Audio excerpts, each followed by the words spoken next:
Good morning and welcome to How to Support Successful Conclusion for Students with Autism, Evidence-Based Practices for Access. We're glad you're here. We're each going to introduce ourselves. My name is Nicole Ward, and I'm an education specialist at the Diagnostic Center in Southern California.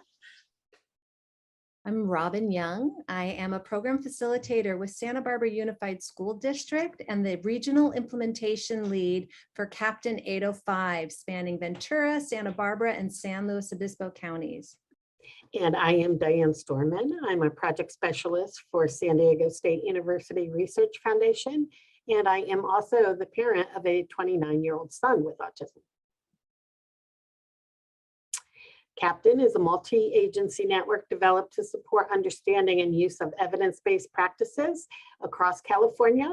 Our agencies include the school districts and the SELPAs, the family resource centers and family empowerment centers, the regional center system and the diagnostic centers, and also higher education. So we're just going to look at some of the supports we'll be reviewing today. We're going to be looking at visual supports, at reinforcement, and at team collaboration.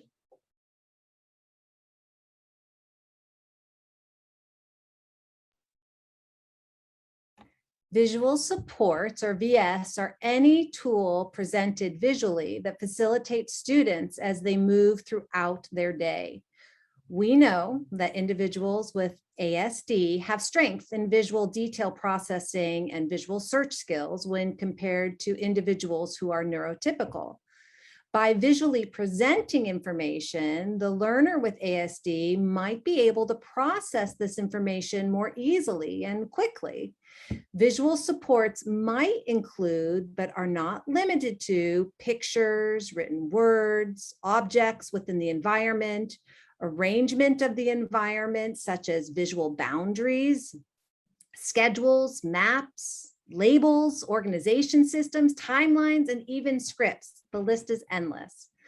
Our students benefit greatly from the use of visuals throughout all educational environments, as they support students by creating a simple, concrete, and direct tools for a multitude of school-based activities, all of which should be implemented in inclusive settings.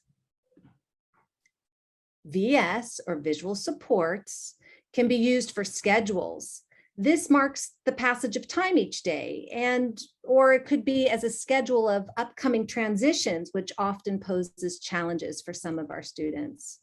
You can also use visual supports for key ideas, as it's a wonderful tool helping to support what tends to be a highly verbal environment and can bring what could be often very wordy directives into a single or few concrete images. A task analysis, also known as a step-by-step or checklist visual supports, can help our students self-manage, which is another evidence-based practice. This supports following directives, which helps fade or decrease the need for additional adults to facilitate. Then there are rules. In the school environment, there are always rules, and many of them are hidden and are verbally shared, but we have to find a way to teach our students what these rules mean. And in those in-between steps that are often associated with a given rule in order for our students to be able to follow them. By having a visual, it creates a prompt without having to re-explain each time. This subtle cue allows the need for another adult not having to intervene again and again, which fosters independence, which is our goal for our students. There are always steps when implementing with fidelity. We can't just jump in, even when our gut is telling us to do so. We have to take the time to really focus on the intent and the purpose behind the use of a visual support. When we just put in place a visual support without thought, then it no longer becomes a tool. Instead, the visual becomes part of the scenery of the classroom, and then our students struggle to attach meaning to the visual. We want to use the visual as a tool. Thus, we need to ensure they're implemented with a focus. Before you begin, ask yourself the questions listed. What do you want your student to know? What are your students currently doing? What is their baseline? Is the student able to correctly identify the majority of pictures and line drawings or symbols? Does the student do best with a limited amount of visual information? Or sometimes we are so excited about our students' use of visual supports, we use too many visuals. So reminding ourselves that when we answer these questions, that there are different types of learners who need different types of supports.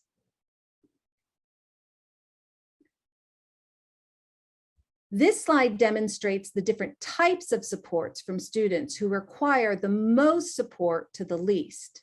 How wonderful that visual supports can meet the needs of a variety of different learners. Perhaps we use an object schedule or a real photo schedule. This is decided by the student's unique needs and their ability to be as independent as possible. Keeping in mind that we also need to use age-appropriate materials and images in addition to adjusting the size of the visual support. For example, we don't want a giant first van with cartoon characters for a young adult, but perhaps a use of a smaller visual that can be kept in a wallet. And at the same time, we don't want to use written word when a student requires icons in order to implement the use of a visual support successfully. As you can see in the images, icons with words is a wonderful way to incorporate the visuals that a student's needs and then slowly fade away the images to just words. And perhaps when using just words, when you're implementing something new, such as a transition or a new item to the schedule, you can use a corresponding image until the word is paired and understood. And at that time, the image could then be faded. Some students perform well and they increase their independence when supported with visual directions in the form of task checklists. So task checklists take items and they break them from those multi-step activities into step-by-step guides. And task checklists work well for adaptive skills, such as using the bathroom or doing a cooking activity, or even learning how to operate a key lock. Task checklists also work well for school-based routines and multi-step assignments. Directions included should be simple, clear, and concrete to accommodate the child's learning needs. And remember, as Robin said, be sure the visuals are easily understood by the learner in order to facilitate comprehension of the task at hand.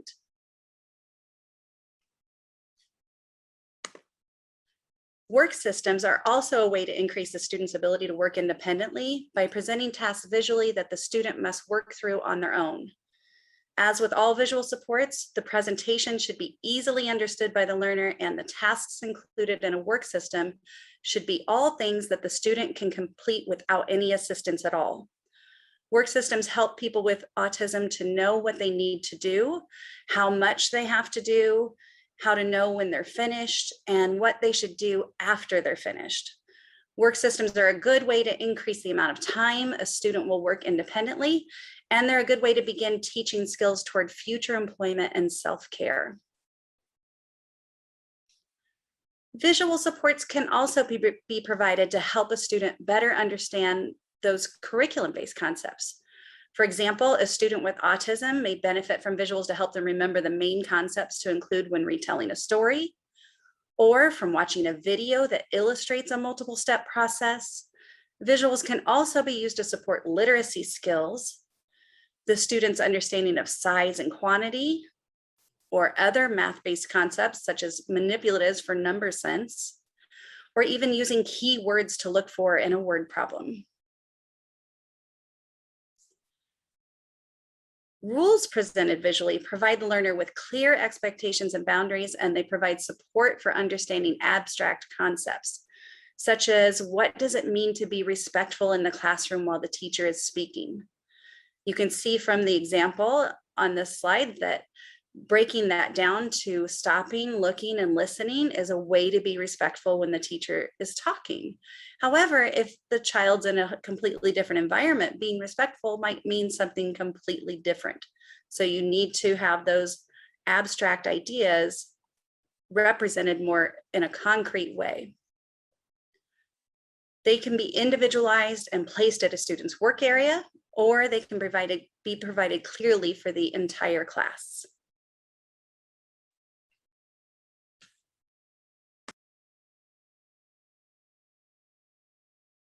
If we were meeting together this morning, we'd be able to ask for volunteers to call out which visual supports we see in this picture. Instead, we'll just review them. We see we have a work system for the student.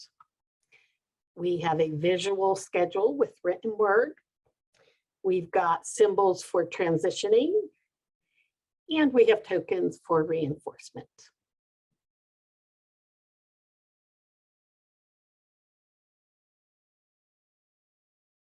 Here we have a chart that reviews the steps you need to put visual supports into place. Step one is planning, so identifying which materials you need and getting those prepared for the student. Step two, of course, is actually using those visual supports. So identifying boundaries for the students, identifying which cues and when the student will need them, and then having a schedule to back off from using that cue. And then step three is monitoring, which is just collecting the data to track the student's progress and to decide on next steps for that student. And here we have a real brief case study. Lila is a fourth grader. She requires extra prompting to transition from one activity to the next. And she does not always hear verbal directions, such as what page of the book she needs to be on or what materials she needs to use. So on the list, let's identify which of the visual supports might help Lila. And we can see here a visual schedule and a task list checklist would be helpful for Lila. Now let's take a moment to look at reinforcement. So reinforcement describes a relationship between the learner's behavior and a consequence that follows that behavior. The relationship is only considered reinforcement if the consequence increases the probability that a behavior will occur in the future, or at least be maintained. So it's important to remember that rewards are not always reinforcement. So looking at positive reinforcement, we need to focus on behavior management strategies that use differential reinforcement and how they are effective only if the reinforcement procedures match the individual's unique characteristics and needs. Simply stated, the individual must find the reinforcer reinforcing. Errors in achieving this match frequently sabotage the success of otherwise well-designed intervention plans. The school staff is going to need to determine appropriate reinforcers for the student, as well as the frequency and manner in which they give those reinforcers. Let's take a look now at reinforcer versus reward. One of the most common errors in behavior plan development is the confusion between reward and reinforcement. Reinforcement occurs when a consequence to a behavior results in that behavior increasing or maintaining its frequency. Thus, the behavior is reinforced. It's made stronger and more resistant to elimination because the individual desires the reinforcer and associates that behavior with desirable outcomes.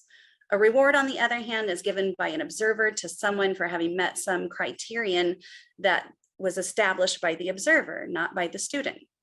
Frequently, the giver assumes the recipient will like that outcome, and the reward may actually be hated by the receiver. Here's a great example. A student that did a whole sheet of problems of math and they did them really well. You might say, you did that sheet of problems so beautifully that you get to do another one as a reward. Not a lot of kids would like to do that extra sheet of math. So in other words, a reward is what you think will work, while a reinforcer is what is proven to work.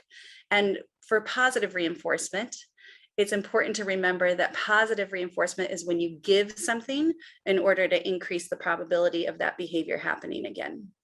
Now we take a look at negative reinforcement.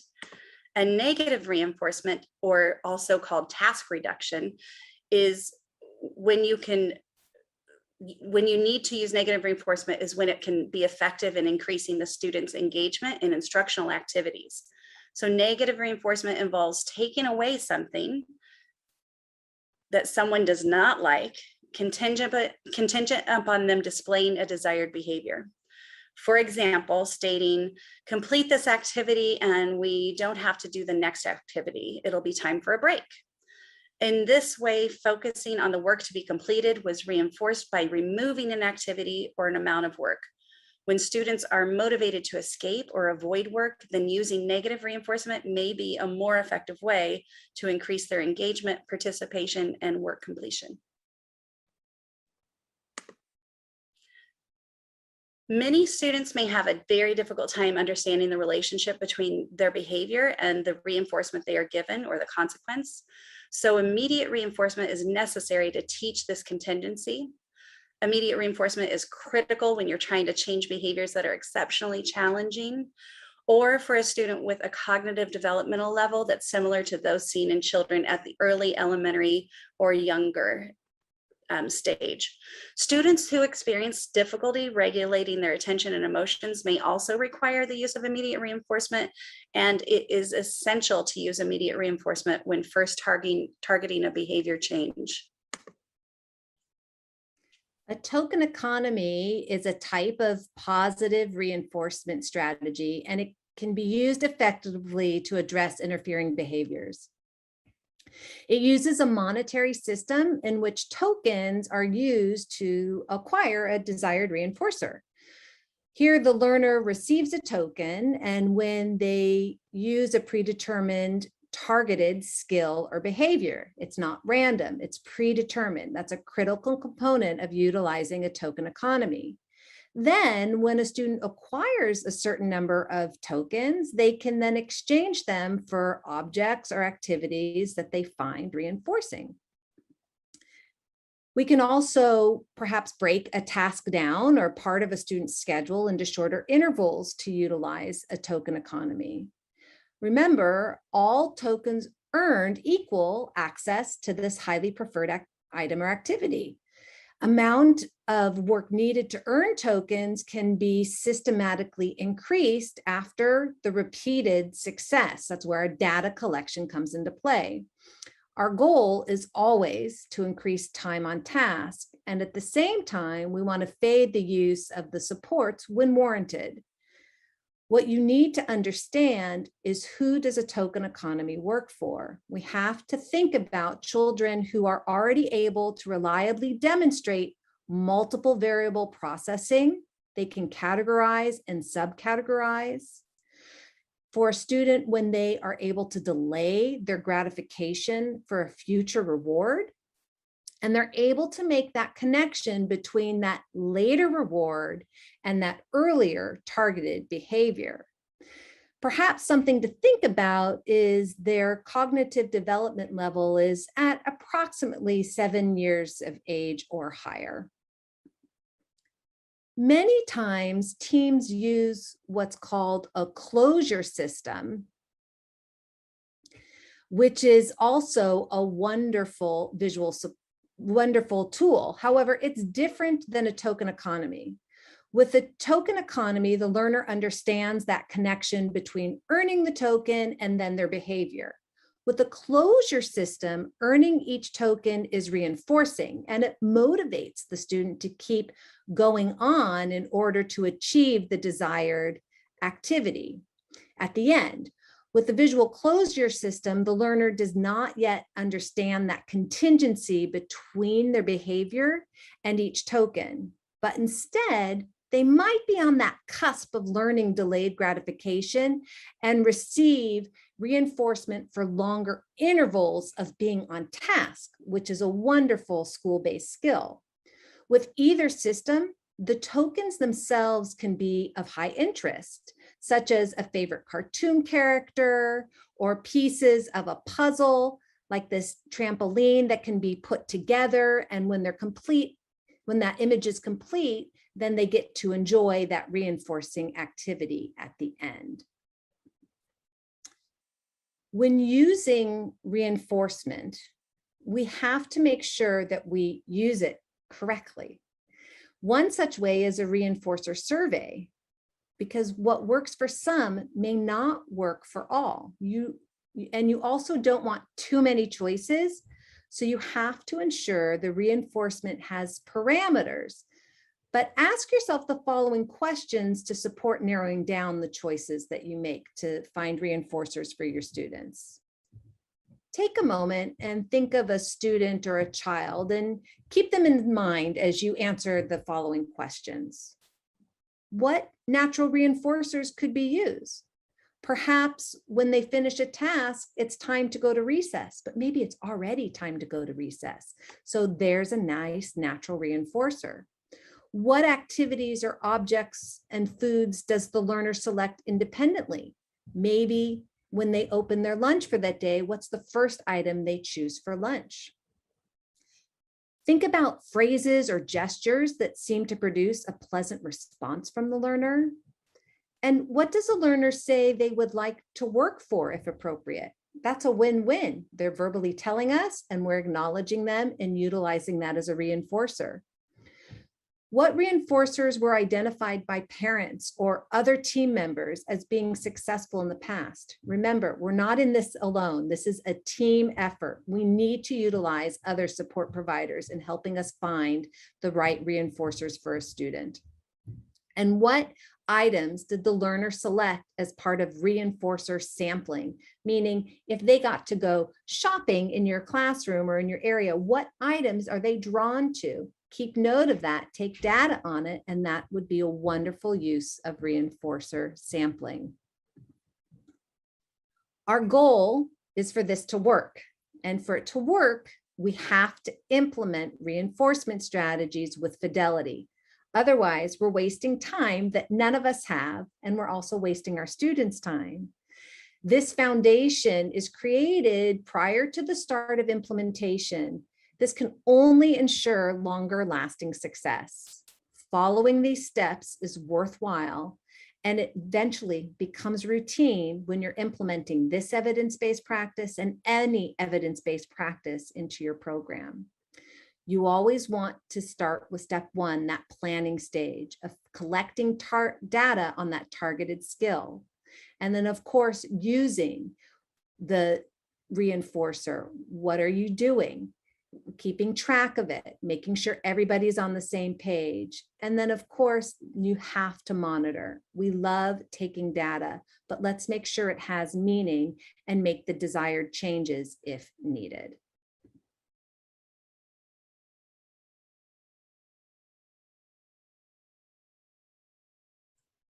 So we're going to talk a little bit about team collaboration and its importance. And we just have a quote here from Helen Keller, which really summarizes the value of collaboration.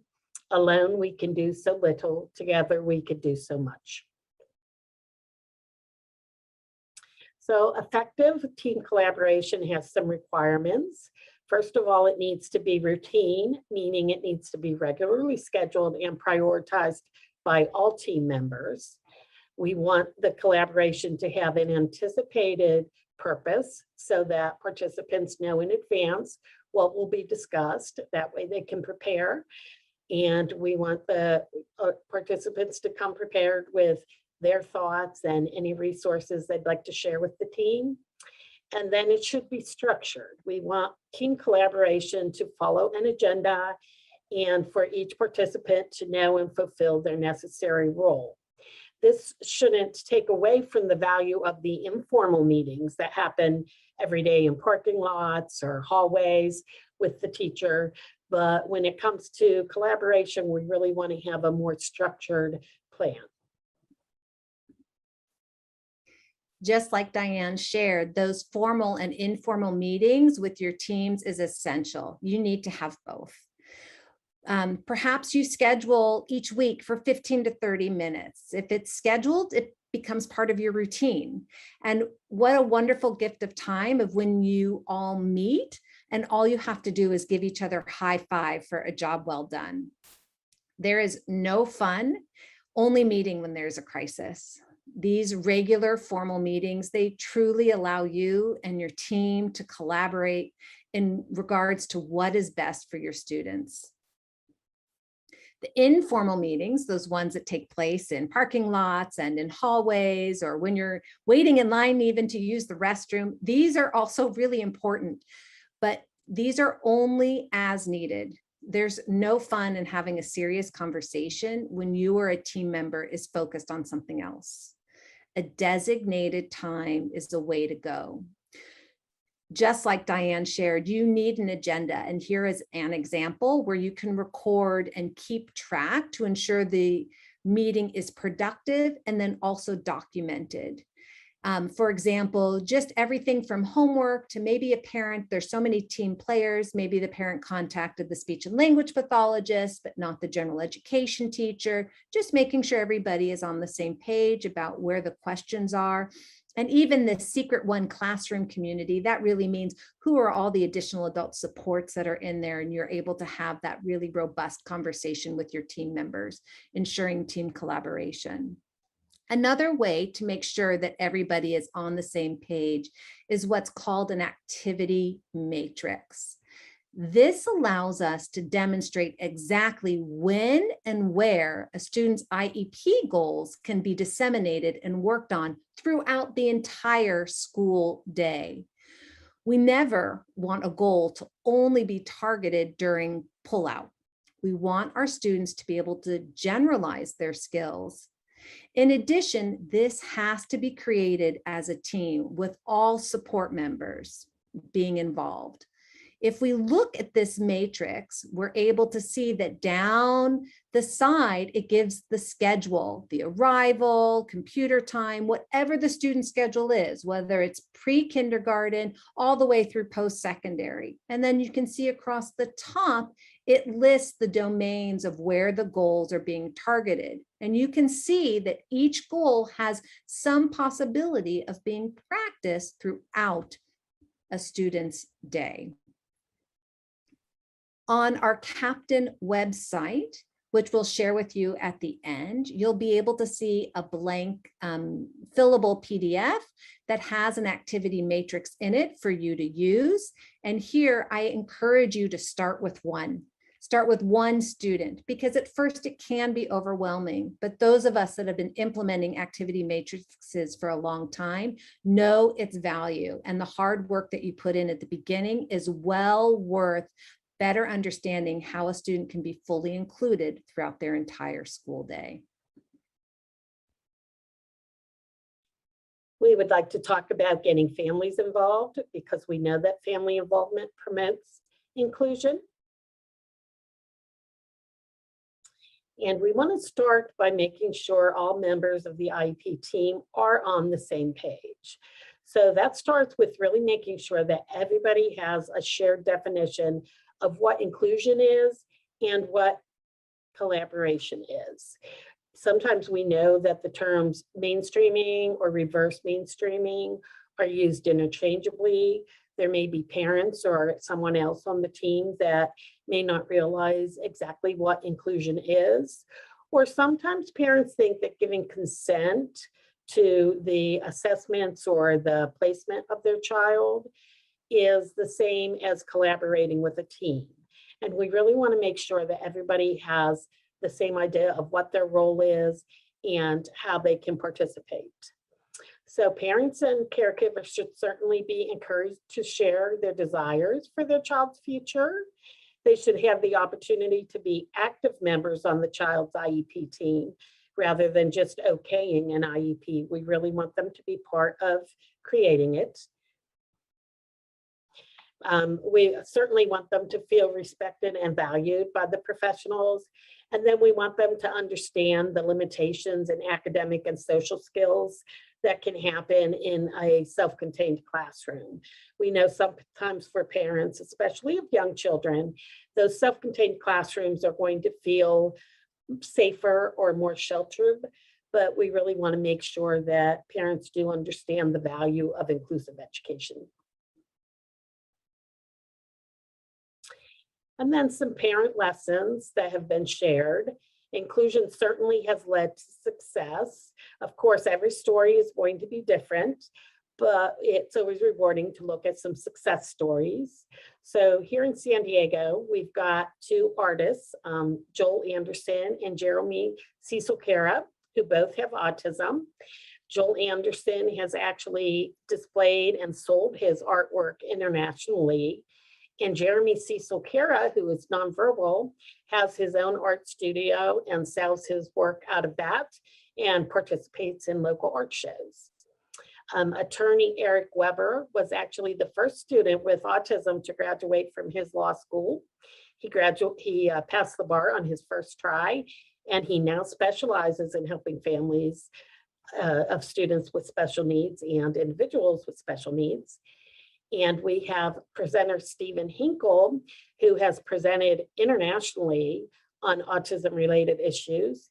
He grew up until 4th grade. He was not in inclusive education, but he advocated for himself. And he now graduated from San Diego State with a master's degree in special education. And he sits on several boards and advisory committees. So what's really important here, because both Stephen and Eric have shared that they really credit their parents' activism and advocacy for their success. So as parents, we want to make sure we're learning to advocate for our children, and that teaching children is self-important to self-advocate, excuse me. You know what, I think maybe we better start this over. I tripped over too many words. So we see that inclusion has led to success. Everyone's experience is different, of course, but it's always rewarding to hear of success stories. We have two artists, Joel Anderson and Jeremy Cecil Cara, who both have autism here in San Diego. Joel Anderson is an artist who has displayed his work internationally. And Jeremy Cecil Cara, who is nonverbal, has his own art studio here and sells work from there.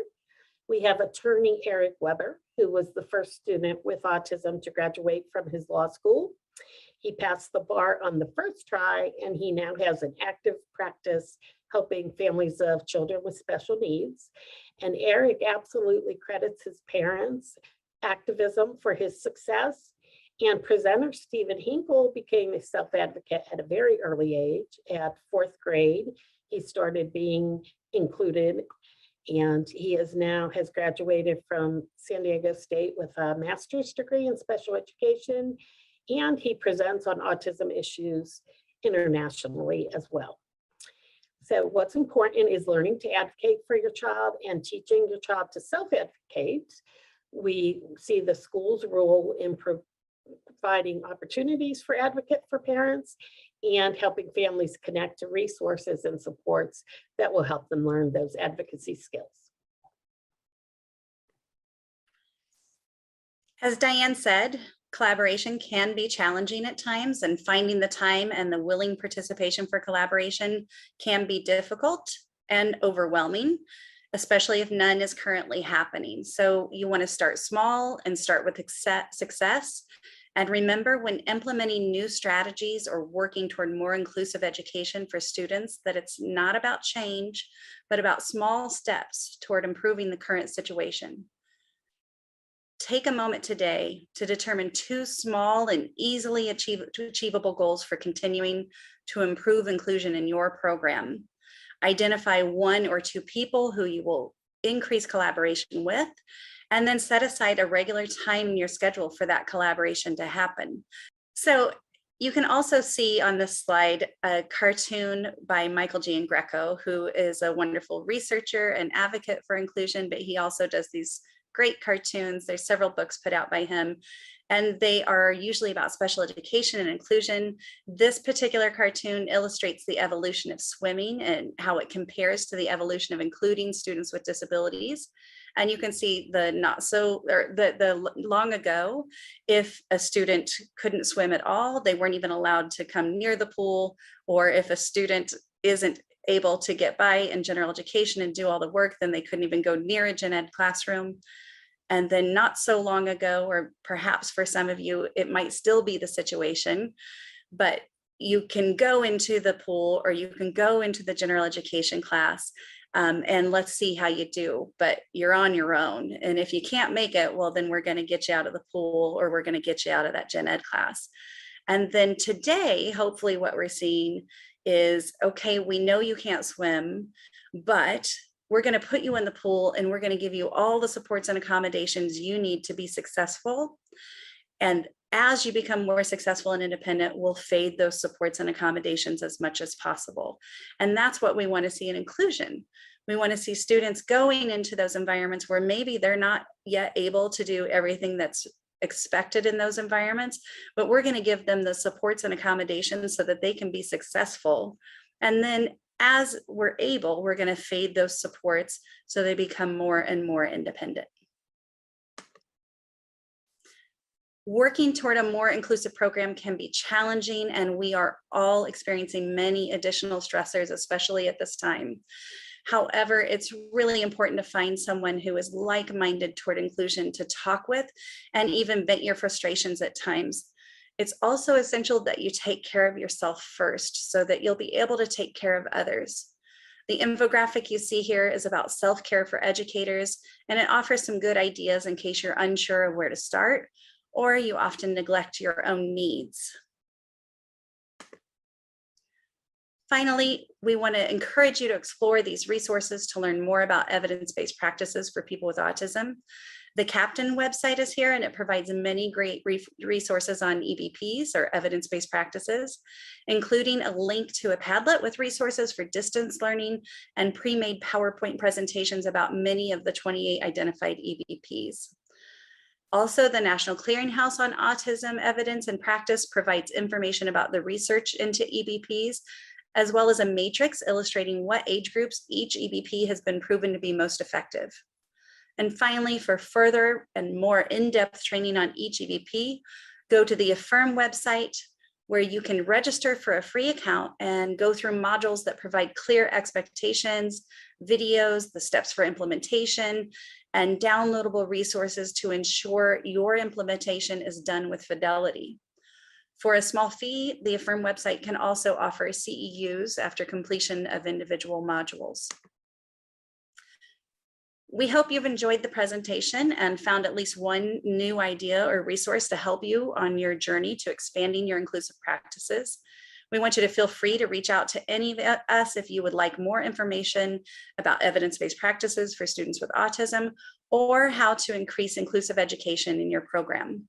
Thank you so much for your time, and remember, you are not alone on this journey.